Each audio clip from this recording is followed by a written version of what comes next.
Bienvenidos a la Convención Científica Internacional. Mi nombre es Adrián Márquez y voy a hablarles acerca de la acuicultura como una herramienta para salvar al planeta. Sé que es un modelo disruptivo acerca de ver la acuicultura, pero realmente es un tema que cada vez toma más fuerza. Consideremos lo siguiente: la FAO considera que la acuicultura es el único rubro de producción de alimentos capaz, eficaz de los recursos naturales, aportar a la seguridad alimentaria, al desarrollo económico y tener un limitado y controlable impacto sobre el medio ambiente. Y esto es comparándolo en cuanto a la agricultura, a la ganadería y especialmente este concepto viene a partir del nacimiento del concepto de sostenibilidad en el foro de nuestro futuro común en 1987 promulgado. Un concepto que en mi particular enfoque me gusta mucho este concepto porque el sostenible debe satisfacer las necesidades del presente de nosotros sin comprometer las capacidades de las generaciones futuras para satisfacer sus propias necesidades, lo cual me parece súper interesante. Es por esto que junto con la acuicultura y otros rubros de producción de alimentos debemos estar en el momento correcto hoy para poder hacernos las preguntas sobre ¿realmente es sustentable la forma en la que producimos nuestros alimentos? ¿Nuestros hijos podrán producirlo de la misma manera? La acuicultura es una... Revisamos lo que publica la FAO acerca de la producción de alimentos, nos damos cuenta que la acuicultura crece a un ritmo vertiginoso y esto especialmente asociado a rubros que comprenden organismos que tienen una alta eficiencia en cuanto a la conversión de proteínas y energía. ¿Por qué? Porque tenemos organismos que son capaces de producir carbohidratos, proteínas, lípidos, muy bajo costo energético. ¿Qué quiere decir? Que nosotros tenemos organismos que son productores primarios, consumidores primarios y peces que comen principalmente proteína vegetal que lideran el volumen de producción mundial. De hecho, aquí podemos ver en la gráfica cómo las macroalgas representan el segundo lugar en la producción mundial y los moluscos bivalvos representan el tercer lugar, siendo de los tipos de organismos más eficientes para producir, para ayudar a la agricultura a salvar al planeta. ¿Por qué les hablo de esto? Y primero quiero hablarles un poco acerca de cómo producimos nosotros alimentos en nuestro planeta. Este mapa es un excelente ejemplo de cómo estamos actualmente.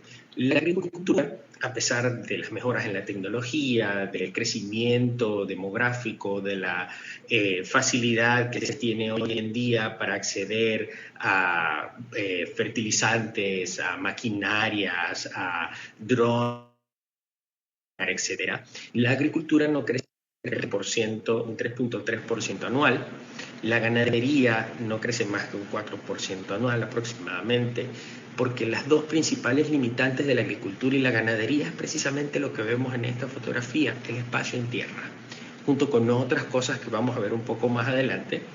Y en algunos casos, como la ganadería, tienen ciertas desventajas que aportan negativamente al calentamiento de nuestro planeta, como la emisión de gas metano, el eructo de metano de las vacas que llega a nuestra atmósfera y que sobrecarga el planeta. La pesca no crece más que el 1,1% desde 1995 y esto principalmente viene de la mano con el hecho de que estamos pescando nuestros mares cerca de su máximo rendimiento sostenible. O sea, estamos sacando realmente más de lo que la naturaleza nos puede proveer. Y eso lo evidenciamos porque en 1995 probablemente las ecosondas no se utilizaban tanto, nuestros barcos no iban tan lejos, no teníamos tanta potencia, nuestras redes no iban tan profundo, no como el que tenemos hoy en día del mar. Por lo tanto, la forma en la que pescamos ahora es mucho más eficiente, pero no sacamos más peces. ¿Por qué? Porque cada vez hay menos. Y la acuicultura es uno de los rubros de producción de alimentos que realmente presenta una nueva frontera en cuanto a la producción. Pero no hablamos solamente en la producción, hablamos de las alternativas que nos muestra la acuicultura, por lo cual nosotros podemos mejorar la forma en la que producimos alimentos y la forma en la que dejamos una huella por nuestro planeta. En esta organismos que viven en el agua tienen una mayor eficiencia energética. La primera es que cuando nosotros estamos fuera del agua, estamos en el aire, estamos luchando en contra de la gravedad y ya solamente en eso estamos gastando energía. Sin embargo, los organismos que están flotando en el agua no están gastando esa energía en contra de la gravedad, no están consumiendo esas calorías, están utilizando esa energía que consumen en forma de alimento para crecer, para producir biomasa. Por lo tanto, son mejores convertidores. Nos damos cuenta que para producir 1 libra de carne de vaca nosotros necesitamos darle a la vaca aproximadamente 6.8 libras de alimento y aproximadamente unos 8.000 litros de gas desde un gran espacio en tierra. Estamos hablando de una forma bastante ineficiente de producir alimentos. Cuando hablamos de cerdos, bueno, es un poquito mejor el panorama, estamos hablando de 2.9 libras de alimento, cuando hablamos de gallinas 1.7, pero cuando empezamos a hablar de organismos marinos nos damos cuenta que cuando hablamos de salmón, hablamos de que hay una relación casi de 1 a 1, pero en este caso, cuando hablamos de los organismos que se encuentran en el mar o en cultivos acuáticos, nos damos cuenta que primero no necesitas espacio en tierra, segundo no necesitas agua dulce y tercero tienen una mejor conversión de alimento en biomasa. Lo que podemos ver a continuación es que los moluscos solamente necesitan 0.2 libras de alimento para producir 1 libra de carne de molusco. Aprovechan la productividad natural del mar para transformarlo en biomasa. Y en el caso de las micro y macroalgas, aprovechan la luz solar, los nutrientes existentes, y sencillamente lo transforman maravillosamente en biomasa. Cuando nosotros comparamos la producción de salmón con la carne de res, nos damos cuenta que es cerca de 7 veces más eficiente, porque aparte de eso, el cerdo, las vacas y las gallinas, cuando hablamos de productividad, lo calculamos en metros cuadrados en un área plana.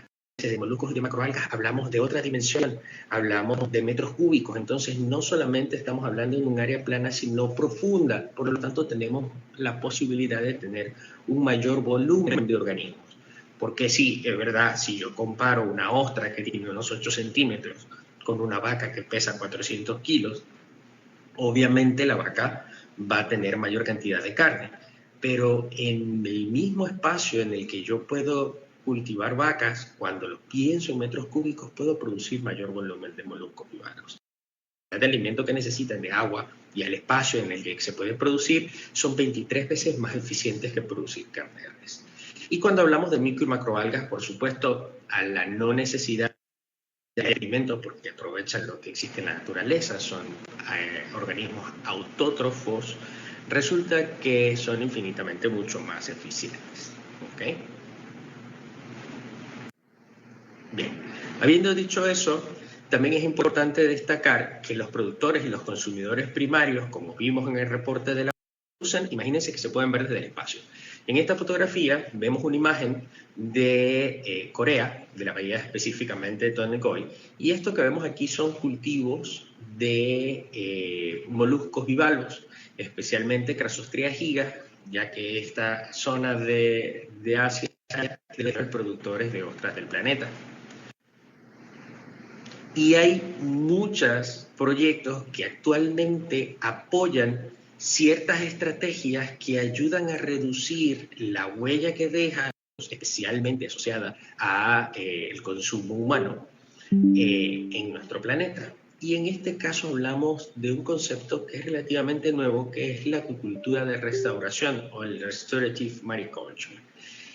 Se basa en el uso de la acuicultura como una herramienta para tecnología de producción que nos permite a nosotros seleccionar especies o ver organismos que puedan estar diezmados por la sobreexplotación, por la pérdida de sus hábitats o por algún evento catastrófico y ayudar a sus poblaciones naturales a recuperarse en el laboratorio. Aparte de eso, la producción por acuicultura de ciertos rubros de organismos también representa una alternativa porque su producción per se es capaz de generar beneficios al ecosistema. En la actualidad, en nuestra se desarrollan alrededor de unos 500 proyectos de restauración de organismos marinos. Uno de los más famosos es el que se lleva a cabo en Estados Unidos con la ostra Olimpia, la cual tiene más de 14 años de seguimiento de este proceso y se ha logrado restaurar el arrecife de las ostras que habían sido diezmadas por sobreexplotación. A partir de Así que podemos pensar que no solamente es una alternativa, sino que es necesario para nuestro planeta. En este ejemplo, este artículo habla acerca de la capacidad que tienen los moluscos bivalvos de secuestrar carbono en la medida en la que los moluscos bivalvos son formadores de conchas de carbonato de calcio. Durante la formación del carbonato de calcio, ellos son capaces de secuestrar carbono al medio ambiente y reducir de esta manera la huella que dejamos de producción de carbono en su producción. Inclusive hay evaluaciones en donde se habla de reducir huella de carbono de otros tipos de procesos que también se llevan a cabo en nuestro planeta y en los cuales la acuicultura podría ayudar a reducir su impacto.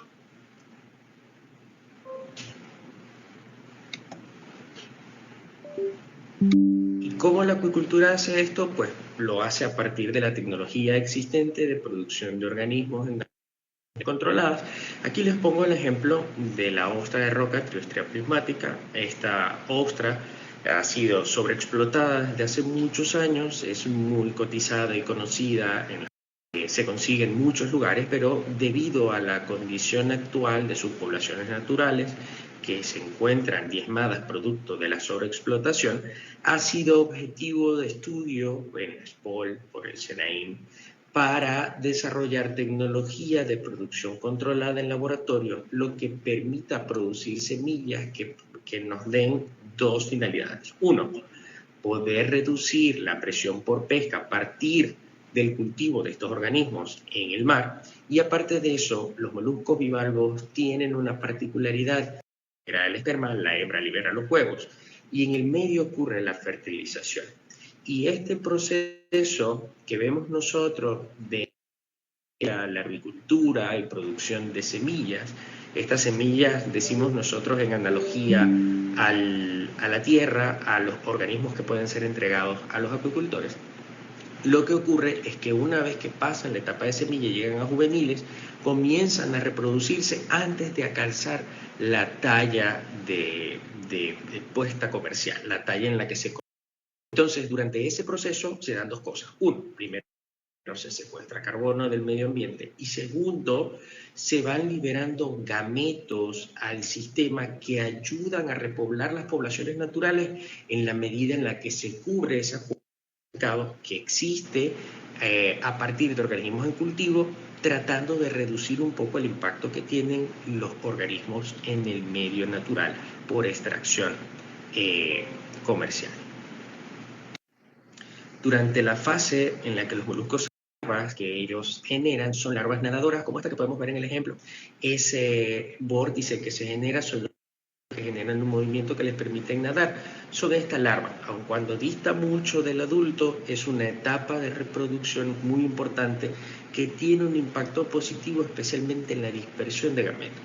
Basado en esto, se han desarrollado estrategias de producción, no solamente de organismos como ostras, que se llevan a cabo con producción comercial. En este caso podemos ver ostras de Crassostrea, actualmente se llama, que ha sido producida en condiciones controladas, que puede ser entregado a los acuicultores. Sin embargo, cuando hablamos de organismos como el Spondylus, que es una de las especies de moluscos bivalvos más importantes de América desde el punto de vista cultural, económico, religioso, porque forma parte de la cultura de la ecuatorianidad. Cuando ustedes van a la playa, van por la ruta del Spondylus. Cuando van a Perú y se consiguen con los museos, se dan cuenta que los atavíos de los reyes incas eran hechos a partir de conchas de Spondylus, que en Mesoamérica, que actualmente han sido confundidos de los dioses debido a su nombre, que significa en quechua Muyu, que los relaciona con el tesoro, con el alimento de los dioses, y que ha creado una sobreexplotación. En la actualidad, el Spondylus se encuentra diezmado con una veda permanente desde hace algunos años que impide su comercialización, su extracción. por lo cual se han desarrollado estrategias para producir semillas en el laboratorio, que son estos organismos al medio ambiente. Fíjense que son obras de arte de la naturaleza. Esta fotografía de aquí fue parte de una revista en el Journals of Shellfish Research hace algunos años, producto de la belleza y de la importancia que tiene la obtención de semillas para repoblamiento, que en este momento es único el programa en Ecuador. Estos organismos fueron producidos en condiciones controladas, liberados en el ambiente más o menos en las mismas condiciones en las que ellos estarían en el medio natural. Epóxico a base de carbonato de calcio, que reduce un poco el impacto de la introducción de plásticos en el mar, pero permite que los moluscos estén fijados el tiempo suficiente a la roca como para que ellos, mediante el crecimiento, puedan seguir fijándose a ella. Esto es un ejemplo de los organismos que se sembraron en el islote del Pelado, en el cual nosotros fundamos el primer pequeño santuario del Spongylus hace algunos años, y que actualmente los organismos han alcanzado talla comercial y han comenzado a liberar gametos. Esta estrategia es que los organismos de la historia se encuentran tan lejos unos de otros en el medio natural que la hembra libera los huevos, el macho libera el esperma, pero que estos coincidan en la edad del mar es muy difícil. Se estima que las poblaciones naturales están por debajo de un organismo por cada 100 metros cuadrados. Imagínense 100 metros cuadrados en el mar, es increíble la distancia. Por lo tanto, a partir de la acuicultura podemos crear pequeños núcleos, colocar organismos a una distancia lo suficientemente cerca como para que cuando llegue la primera talla de reproducción adelante, estos gametos tengan la oportunidad de coincidir y producir organismos que se fijen en las zonas y que ayuden a restaurar los bancos naturales que se encuentran severamente diezmados. Esto también ocurre a partir de un programa de producción y repoblamiento de concha prieta. La concha prieta es también sumamente emblemática para el Ecuador, desde el comercial, el cultural. Sin embargo, la sobreexplotación ha llevado a que la talla comercial sea cada vez más reducida, y eso significa de forma más temprana y tienen menos oportunidad de reproducirse y seguir aportando gametos al medio para mantener las poblaciones. A partir de la acuicultura nosotros podemos producir semillas en condiciones controladas que pueden ser llevadas a la naturaleza de dos formas. Una, entregada a los pescadores de concha, dándoles las herramientas necesarias para que las puedan mantener, cosechar y comercializar sin necesidad de explotar las del medio natural. Pero en la medida en la que crecen, van secuestrando carbono, van fijándolo en sus conchas, pero aparte de eso, los gametos van ayudando a la recuperación de los sistemas donde ellos viven, lo cual es van a ser claves en su ecosistema. El organismo del que les hablaba anteriormente, el Spongylus, considerados aparte de todo islas de biodiversidad, porque sus conchas han evolucionado para contener una gran cantidad de fauna, y esta fauna que ellos pueden contener lo que hace es que especie de isla en medio de los arrecifes rocosos donde ellos viven, donde la diversidad no es tan alta. Por lo tanto, la pérdida de estos organismos se considera también que significa una pérdida muy grande en biodiversidad debido a la fauna acompañante que vive tanto sobre su concha como dentro de ella. En el caso de la concha prieta, también viven organismos asociados a su concha, y en el medio donde ellos viven resultan ser claves.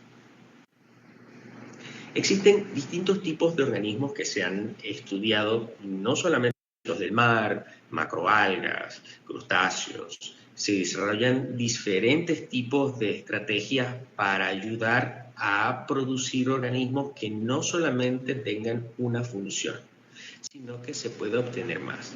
En el caso de las macroalgas ocurren algunas cosas particulares muy interesantes. Las macroalgas, al igual que los moluscos bivalvos, también pueden verse desde el espacio, pero como les decía, al ser organismos autótrofos que no necesitan ni de agua dulce, ni de fertilizantes, ni de tierra cultivable, de producir vegetales con un alto contenido de proteínas. En el caso del nori, es el rey de la Porphyra yokoensis, es el rey de las proteínas, tiene más proteína que la soya inclusive. Entonces, estamos en capacidad de producir con una muy baja huella ecológica. de forma muy eficiente y utilizando uno de los espacios más grandes que tenemos disponibles, que es el mar. Si a mí me hubieran preguntado cuál es el nombre de nuestro planeta, yo no le hubiera puesto planeta Tierra, le hubiera puesto planeta mar, porque representa más del 71% de posibilidades de seguir aumentando la producción de alimentos sanos, y aparte de eso, utilizarlos como una estrategia para mejorar la calidad del agua, la calidad del aire, la calidad de vida de los organismos, inclusive mejorar la forma en la que producimos otros tipos de alimentos, es muy importante. Esto que ven aquí es un ejemplo, esto es la costa china de Fujian. Todas las mañanas los acuicultores salen a cosechar sus granjas al año que producen de kelp, que es una alga que se considera una alga maravillosa. En el MIT ellos hacen una pequeña revisión acerca de cómo las macroalgas y los moluscos pueden ayudar a reducir la huella de carbono. Y ellos hablan de que, por ejemplo, la Eclonia es capaz de secuestrar 1 hectárea hasta 10 toneladas de CO2 por año. Y en su estudio tienen un análisis acerca de cuántas macroalgas y moluscos nosotros tendríamos que reducir significativamente la huella de carbono de su producción y la huella de carbono de los humanos. En el World Bank Group hay una publicación de hace algunos años, 2016, pero que se ha ido reforzando con el tiempo a partir de distintas publicaciones, no solamente del World Bank Group, sino de la FAO y de otros organismos que marcan tendencia con respecto a cómo debe desarrollarse. De hecho, en la nueva publicación de la FAO se llama La Revolución. Hablan acerca del cultivo sostenible de productos del mar, de acuicultura. Y en esta publicación en particular hablaban de que la acuicultura en 2050 debería aumentar entre un 50 y un 70% el volumen de su producción, porque es la forma más sustentable de seguir manteniendo la producción de alimentos de cara a los 9 billones de personas que seremos para el 2050 de forma sustentable y con menos impacto. Pero dentro de este artículo mencionan algo muy interesante, y es que las macroalgas deberían ser uno de los rubros que más ocupan de producción de alimentos que necesitamos en el planeta a partir de la agricultura. ¿Por qué? Porque resultan ser uno de los más sustentables. Fíjense este artículo, y es para que tengan una pequeña idea de lo disruptivos que pueden hacer algunas estrategias. Por ejemplo, esto fue publicado en el Washington Post y habla acerca de un inusual snack que puede ser utilizado para reducir para ayudar al planeta. Y esto se hace a partir de la incorporación de ciertos tipos de macroalgas, en este caso específico de Asparagopsis, alga que tiene una composición química particular que afecta a las bacterias del intestino de los rumiantes y hace que ese problema que tienen la producción de ganado en el mundo, que es el eructo de metano, la producción de metano, pueda reducirse entre un 70 y un 80% mediante la incorporación de pequeñas cantidades de esta macroalga seca en su alimento. Están hablando entre el 2 y el 4%, sin que esto llegue a afectar ni el sabor de la carne ni el sabor de la leche. Por lo tanto, es una a un rubro como la ganadería a ser más sustentable. Esta es otra de estas estrategias que me ha parecido fascinante. Hablan de cultivar algas y enterrarlas en el Sahara como una solución novedosa para la crisis climática. Las macroalgas y las microalgas, en la medida que crecen, también secuestran CO2, también secuestran carbono, y lo que hacen es que tienen una estrategia muy particular, disparan de un cañón como unos 60 metros de altura, muy seco, y en el tiempo que le toma a estas macroalgas pulverizadas llegar al suelo, se secan. Cuando se secan, se les tira una capa de arena hipersalina, lo cual les permite asegurar a la empresa que pueden secuestrar carbono de alrededor por unos 100 años, generando créditos de carbono que pueden ser para reducir el carbono que se emite al planeta, y aparte de eso cobrar parte de esa cuota que pagan todos los países para poder reducirla. ¿Qué ocurre en Ecuador? Ecuador está enclavado en unas condiciones ambientales muy favorables. De hecho, tenemos aguas consideradas cálidas durante todo el año.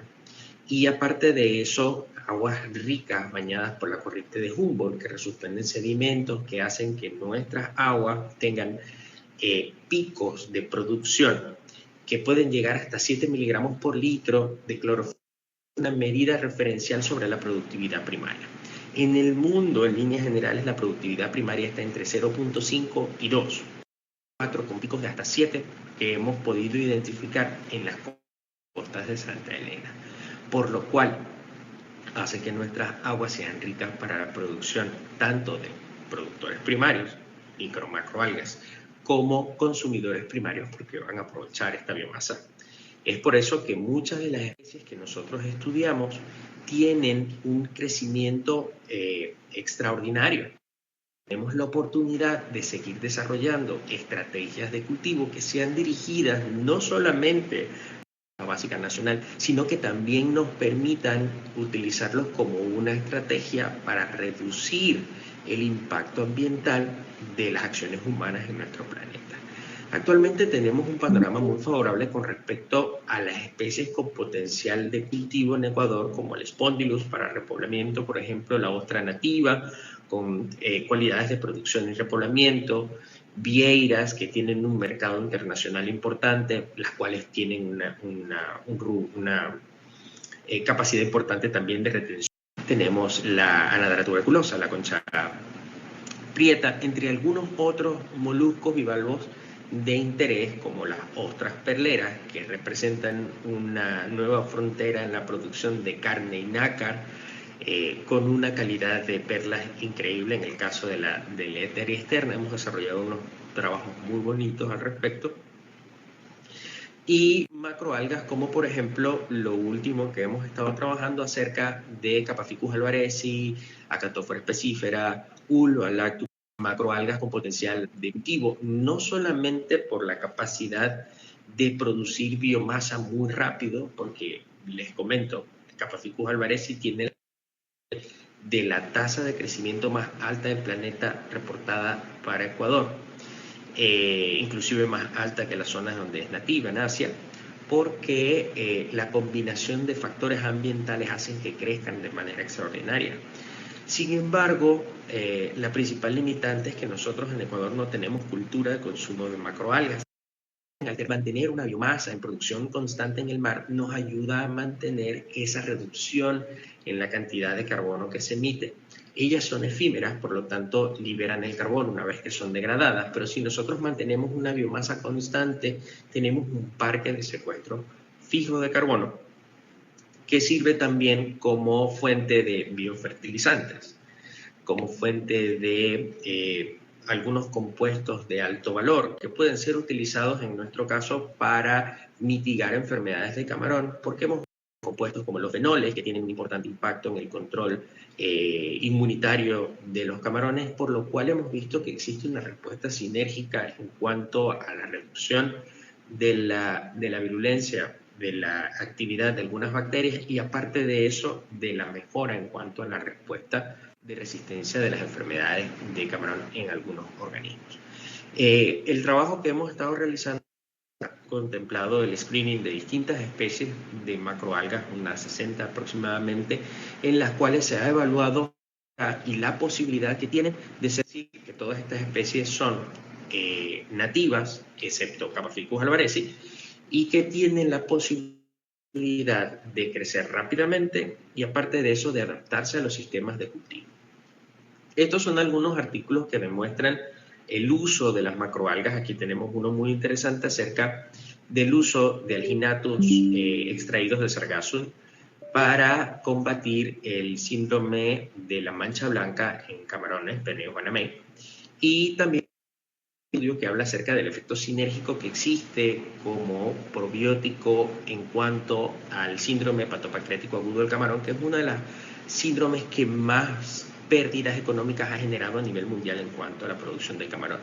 Y tenemos algunas especies que tienen el potencial de aportar a estos sistemas. De hecho, les dejo como cierre este pequeño artículo que habla de que los metabolitos algales, micro y macroalgas, serán en el futuro un sustituto indiscutible de uso en la mayor parte de las estrategias de producción de acuicultura, como entre eso el camarón. Les agradezco mucho hasta aquí. Si tienen preguntas, inquietudes o dudas, podemos irlas respondiendo online en el chat. Y bueno, cualquier otra pregunta también queda en mi contacto. Para mí es un honor haber compartido este espacio con ustedes. Así que espero que tengan un excelente día, exitoso, y nos vemos.